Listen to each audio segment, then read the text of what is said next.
Vamos a ver lo de Isa Serra. Esta mujer fue condenada por agredir a una persona o insultar a una persona o algo así. Ahora lo vamos a ver bien. Pero es que la última que se mandó, esta mujer está queriendo volver a la imagen pública urgentemente, de alguna manera, que la metan en algún puestito, poder cobrar de algún lado, porque si no, no sabe qué hacer con su vida. Esta pobre mujer no sabe cómo ganarse la vida. La condenada Isa Serra defiende Infancia Libre, cuya expresidenta ya está en prisión. Y yo para esto tengo algo especial que contarles. Por eso es que traigo esto acá hoy. Dice, Isa Serra, asesora del Ministerio de Igualdad. Ah, será asesora del Ministerio de Igualdad ahora mismo. Y portavoz nacional de Podemos, esto se ve que ya no lo hace, defiende la asociación Infancia Libre, cuya expresidenta, María Sevilla, está condenada a 2 años y 4 meses de cárcel por un delito de sustracción de menores. Así lo ha hecho en una charla sobre el libro Misoginia Judicial de Beatriz Gimeno, ex alto cargo de Irene Montero. Sí, esta mujer fue la directora, Beatriz Gimeno,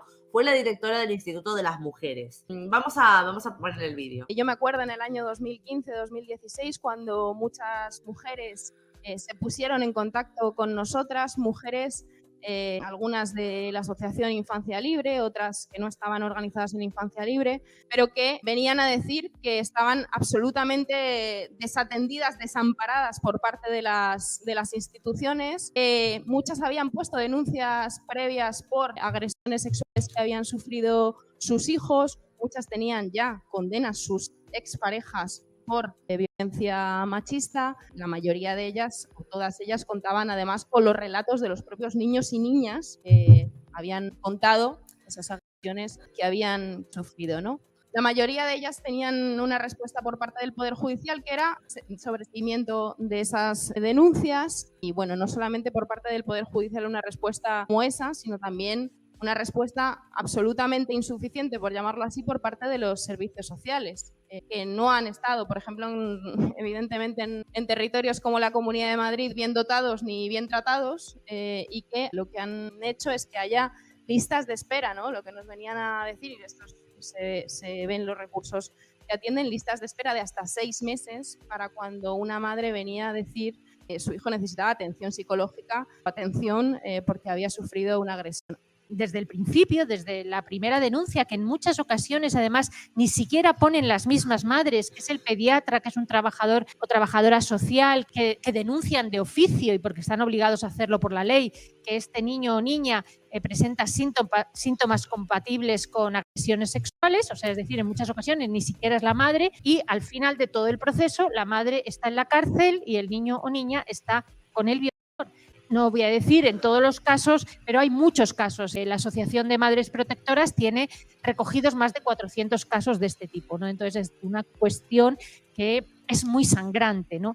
Y creo que, por eso yo he dicho que era un libro un poco de urgencia, que creo que necesitaba poner los casos juntos, digamos, sacarlo de los medios y narrarlos de manera que la gente pudiera ver en parte lo que está pasando. Bueno, ¿qué pasa con esto, no? Yo les voy a contar un poquito. He conocido, ustedes saben cuál es el caso de María Sevilla, de Infancia Libre.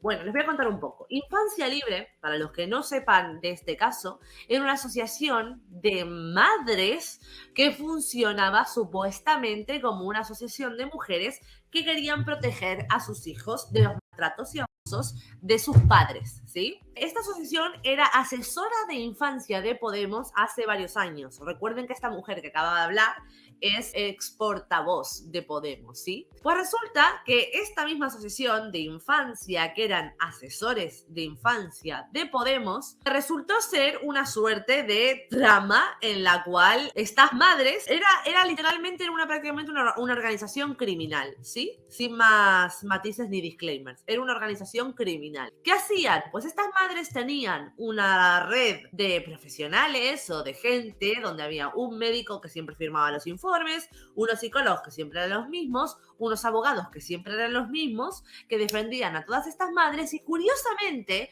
de todos los casos que funcionaban en Infancia Libre, que además eran bastante pocas mujeres, no es que era una asociación importante, no, eran a lo mejor, decirte, no sé, 14 madres, pues ninguno de esos tipos había estado condenado jamás por ninguno de los delitos de los que se los acusaba. Estoy intentando encontrar aquí una noticia que yo había visto hace tiempo donde contaban bastante en detalle y voy a pasar a leérselos ahora, ¿sí? Y lo curioso además, yo no les voy a contar más detalles sobre este caso, pero es que yo conozco personalmente, he tenido la suerte y la oportunidad de conocer personalmente al hijo de María Sevilla, al hijo de la presidenta de esta asociación criminal. Hace poco Beatriz Gimeno había hecho un artículo, Beatriz Gimeno es la señora esta que está escribiendo el libro del que acabamos de ver la presentación, en el que decía en público que a esos niños íbamos a terminar teniéndoles que pedir perdón. Que esos niños el día de mañana iban a ser los que pudieran decir que los hemos obligado a estar con sus maltratadores y abusadores, que ellos solo querían estar con las madres y que las madres eran gente maravillosa, básicamente, perfecta. Gente absolutamente perfecta. Pues resulta que yo he conocido a ese niño. ¿Dónde lo he conocido? Frente al Ministerio de Igualdad. Lo he conocido en una manifestación de padres víctimas de denuncias falsas y obstruidos de ver a sus hijos frente al Ministerio de Igualdad. Ese niño hoy ya no es un niño, no tiene más 5 añitos, 6, 7, 8, 9 o 10. Es un chaval que ya es adolescente, que ya razona, que ya sabe lo que le ha pasado y que él mismo, por voluntad propia, ha decidido ir a esa manifestación con su padre a ofrecer su apoyo. El padre, Rafael Marcos, iba a ir solo a esa concentración y el hijo quiso acompañarlo. Ese hijo al que yo pude mirar en los ojos y decirle que era un grande, que era un héroe y que es un valiente y que va a ser de las personas que en el futuro va a poder contestarle a esta gente, que en internet se la pasa hablando de él, de su experiencia y de lo que es mejor para él, cuando él es el único que sabe perfectamente qué le conviene y qué no. Y él, en ese conocimiento, elige estar con su padre y estar en contra de toda esta trama de mierda. Ese niño al que secuestraron en una casa con todas las rejas tapiadas, que no se podía ver nada hacia adentro, que se comportaba como un perro, que cuando llegaron la policía a rescatarlo, el niño no estaba escolarizado evidentemente, decía que Dios le había dicho que su padre no le quería y que su padre era el diablo. Literal, ¿eh? Esto no lo han dicho en la defensa del padre. No. Esto lo han relatado los policías que llegaron a ese lugar, que lo escucharon de su boca, ¿sí? Ni alienación parental ni un poroto. Esto lo escucharon los policías y lo contaron los policías. No es algo que el padre se viene inventando por ahí. Pues vamos a ver ahora un poquito más de lo que ha sido el caso de Infancia Libre. Infancia Libre funcionaba como una organización criminal con todas las letras, utilizando informes falsos prácticamente iguales para los distintos casos investigados, y una operativa semejante para alejar a los niños de sus padres por la vía de denunciarles por abusos sexuales sin pruebas. Esta es la conclusión sobre la asociación que asesoró a Podemos sobre abusos intrafamiliares y fue de la mano de la formación morada al Congreso de los Diputados y el Senado, a la que apunta el informe de la unidad adscrita de la Policía Nacional a los juzgados y a la Fiscalía de Madrid, que acaba de enviar al Ministerio Fiscal. Esto es de hace varios años, ¿sí? Para que tengan en cuenta el procedimiento abierto contra 4 madres vinculadas a la asociación. A todas se les acusa de sustracción de menores e incumplimiento del régimen de visitas de los padres de sus hijos. Estas mujeres que estaban siendo investigadas a día de hoy, si no recuerdo bien, si alguien lo sabe por el chat que me lo cuente, están condenadas todas o prácticamente todas. Entraron en prisión varias de ellas, etc.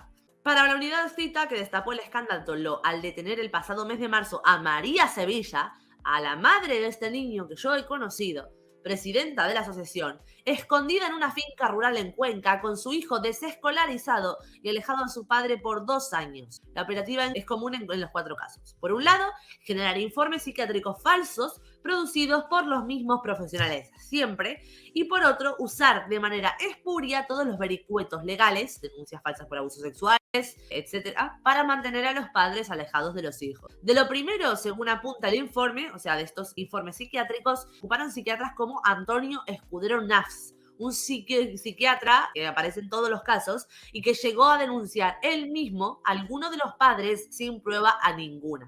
¿Se acuerdan ustedes que recién Isa Serra estaba diciendo que a veces ni siquiera eran las madres las que denunciaban esos abusos, que eran los médicos que atendían a los niños? Claro, los niños los llevaban con este psiquiatra, las mujeres llegaban a la asociación y le dijeron, mira, te vamos a armar una cita con este psiquiatra va a ver al niño y va a decir que el niño sufre abusos y va a denunciar los abusos por ti. O sea, que suene súper real todo. No lo estás denunciando tú. ¿Cómo voy a hacer una denuncia instrumental que ni siquiera he hecho yo? Lo tenían cerradísimo. Además, se apunta que también las madres de infancia libre que alejaron a sus hijos de los padres durante años, utilizaron una suerte de infraestructura común para permanecer escondidas. Varios estuvieron en búsqueda y captura, mientras que nadie era capaz de encontrarlas hasta que la unidad adscrita lo logró, no sin dificultades, puesto que seguían estrategias de grupo criminal para mantenerse en la clandestinidad y fuera del alcance de la justicia. Y esto es real. Que esto me enteré yo por el caso de José Manuel Ortiz. Verónica Saldaña, la mujer que secuestró a sus hijos, fue asesorada directamente por María Sevilla y María Sevilla reconoció conocer a esta mujer. Le recomendaba cosas como, por ejemplo, como que durante los viajes apagara el móvil y que envolviera el móvil en papel albal. O sea, cosas de película total. Y estas mujeres actuaban real como una organización criminal. ¿Ves? Todos los padres conocidos hasta ahora del caso Infancia Libre fueron denunciados por sobre sus hijos jamás demostrados. Esto es un poco el caso Infancia Libre a grandes rasgos. Esto es lo que hacía esta organización. Finalmente, esta mujer, la presidenta de la asociación, fue condenada. Ahora ha ingresado en prisión y Podemos, entre otras, bueno, el gobierno, que es Podemos en parte, están intentando tramitar su indulto, para indultarla. Ahora vamos a ver el artículo de Beatriz Gimeno, la persona que presentó este libro en el que está hablando Isa Serra, donde se pide, este artículo va a pedir el indulto para esta mujer, para esta criminal que ha hecho eso, o sea, cuyo hijo defiende al padre y no a ella. Bueno, dice lo siguiente: llegará el día en que haya que pedir perdón, indulto para María Sevilla. Y es que encima lo más gracioso es que no está hablando de cualquier caso. No es que está poniendo de referencia un caso en el cual los hijos son pequeños o no saben de lo que va el tema o apoyan a la madre. No, todo lo contrario. Están poniendo puntualmente el caso de María Sevilla, del cual su hijo tuvo que atravesar todo esto cuando era súper chiquito y a día de hoy es un hombrecito, ya es un adolescente, sabe perfectamente todo lo que ha pasado y lo último que hace es defender a su madre. Defiende todo lo contrario. Este niño, con sus 2 cojones, se planta frente al Ministerio de Igualdad para reclamar por el derecho de los hijos a estar con sus padres y en contra de las denuncias falsas. ¿Qué pasa? El niño además cuando lo encontraron tenía supuestamente un retraso madurativo, etcétera, etcétera, porque además, entre otras cosas, no estaba escolarizado, no se relacionaba con otros niños de su edad, etcétera, y hoy en día todo lo contrario. Hoy en día, bajo la convivencia con el padre, que van a llevar varios años, el niño demuestra una inteligencia superior a la media. Decía, una de las cuestiones feministas de los próximos años va a ser, sin duda, la defensa de las llamadas madres protectoras. Esas madres que se niegan a entregar a sus hijos e hijas a hombres que presuntamente les han agredido sexualmente. Estoy convencida de que dentro de no muchos años, cuando estos niños y niñas sean adultos, comenzarán a demandar al Estado y a las autoridades que los separaron de sus madres para entregarlos, en muchos casos, a agresores o maltratadores. Se producirá entonces un proceso parecido al que se está produciendo ahora con la iglesia y la pederastia, y nos echaremos las manos a la cabeza, y mucha gente se preguntará que cómo pudo ser. Perdón, pero es que esto ya está pasando. Y el hijo de María Sevilla hace todo lo contrario a demandar al Estado y a las autoridades que le separaron de sus madres. Al contrario, lo que le van a demandar al Estado es que cómo puede ser que hayan protegido antes los derechos o privilegios de una mujer adulta antes que el derecho de un niño a estar con su madre y con su padre, antes que el derecho de un niño a que las cosas que se digan se prueben, que nadie esté alejando a un niño de su padre por una denuncia instrumental. Le tiene que reclamar al Estado esos niños adultos, no esto que cuenta Beatriz Gimeno. Y sigue con la puta barbaridad. Pudo ser porque algunos jueces y juezas y trabajadores de los juzgados y fiscales y, cómo no, determinados partidos políticos están utilizando los juicios por custodia como un arma contra las mujeres, especialmente contra las que denuncian que sus hijos han sufrido agresiones sexuales por parte de sus padres. Según las organizaciones de infancia, un 20% de los niños y niñas podrían haber sufrido estas agresiones, de las que en un 85% provienen de parte de hombres de la familia. Es un crimen que todo el mundo denuncia, pero que no tiene victimarios, solo víctimas. Perdón, es que sí tiene victimarios, evidentemente tiene victimarios. No son justamente esos hombres a los que acusan instrumentalmente y que jamás se puede probar el hecho. No son esos, son otros. Se están fijando en el porcentaje equivocado. Y siguen, ¿no? Bueno, cuando una madre percibe que su hijo o hija se encuentra en esta situación, el terrible consejo que se le puede dar es que no denuncie, porque si lo hace, se va a ver sometida a un calvario judicial, ella misma y su hijo o hija. Un calvario en el que es muy probable que termine perdiendo la custodia del menor, que además será entregado al agresor. Me estás poniendo el ejemplo de María Sevilla. Me estás poniendo el caso de María Sevilla como ejemplo. Y te puedo decir que si una madre de verdad observa que su hijo de verdad está siendo víctima de abuso sexual por parte de su padre, de verdad, puede ser porque es normal ante cualquier denuncia que tengas que hacer tener miedo. Porque lo normal es que, bueno, ¿no? Uno diga, acá estoy tomando un paso importante en el que las cosas me pueden salir bien o me puede salir el tiro por la culata.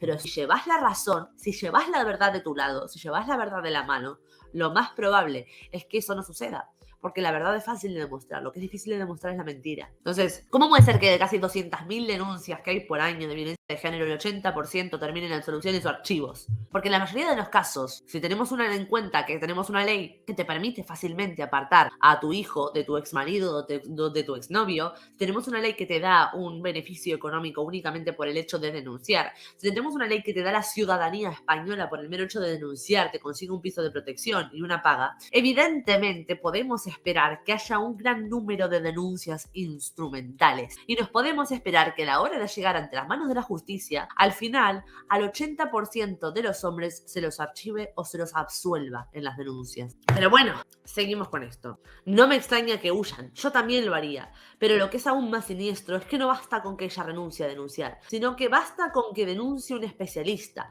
un médico, una psicóloga, una trabajadora social que aprecie signos compatibles con una lesión sexual para que finalmente la madre pierda la custodia. Recordemos lo que estábamos leyendo recién, que había médicos que trabajaban para esta asociación a los que las madres iban para que les hagan un informe fraudulento y que sean estos médicos los que luego hagan las denuncias por las mujeres. No es algo que no les conviene a ellas, es algo que fueron específicamente buscando, Beatriz. Este es el caso de María Sevilla. Este es el caso de María Sevilla. María Sevilla, esa madre a la que el hijo no defiende. Esa madre a la que el hijo defiende al padre. Que nunca denunció a su expareja y padre de sus hijos, sino que lo hizo el Ministerio Fiscal tras comprobar que existían informes pediátricos y psicológicos. Sabemos que los hicieron los informes pediátricos y psicológicos, ¿no? Que alertaban de posibles abusos sexuales a su hijo, que nunca se comprobaron y solo eran totalmente falsos. Finalmente no se consideraron probados tales abusos porque no existían. El caso se archivó y entonces fue ella la perseguida. Que un juez considere que una agresión sexual a un niño o niña no se ha probado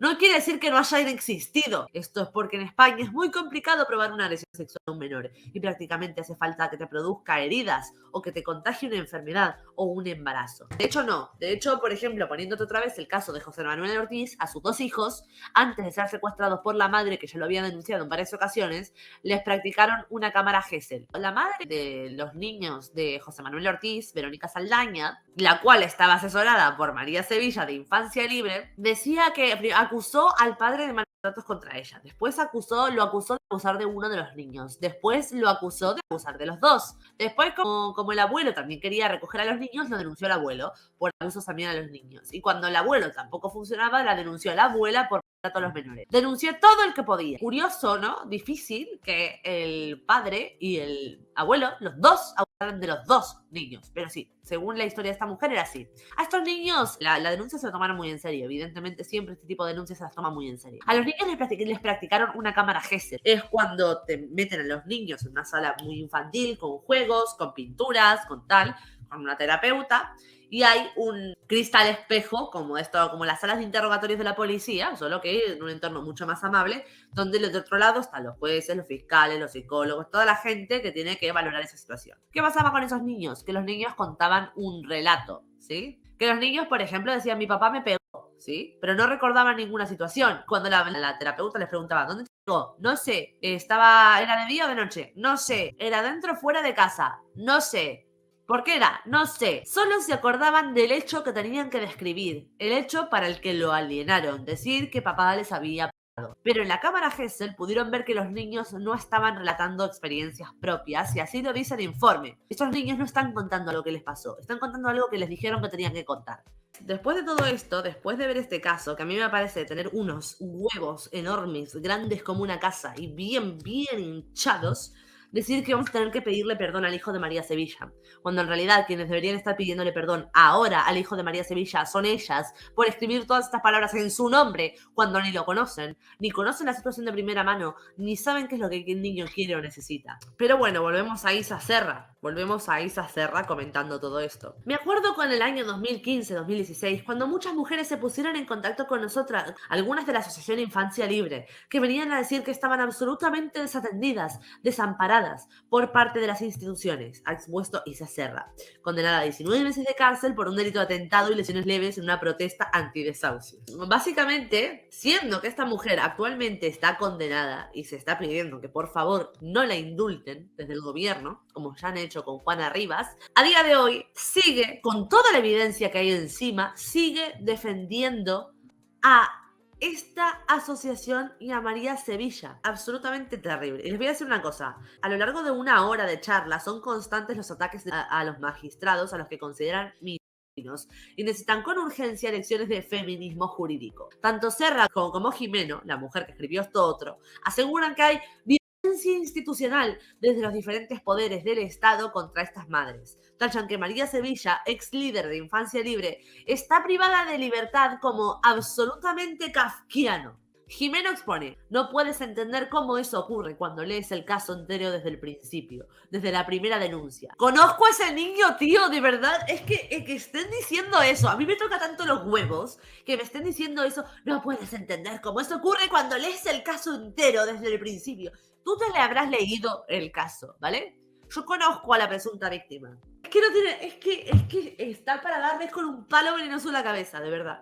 En muchas ocasiones, además, ni siquiera las ponen las mismas madres. Es el pediatra un trabajador social que denuncia de oficio porque están obligados a hacerlos por la ley si el niño o niña presenta síntomas compatibles con agresiones sexuales. No, claro, no es que tuvieran a uno ahí en nómina atendiendo siempre a todas las madres de Infancia Libre para rellenar el informe diciendo las mismas 4 pelotudeces denunciando en su nombre.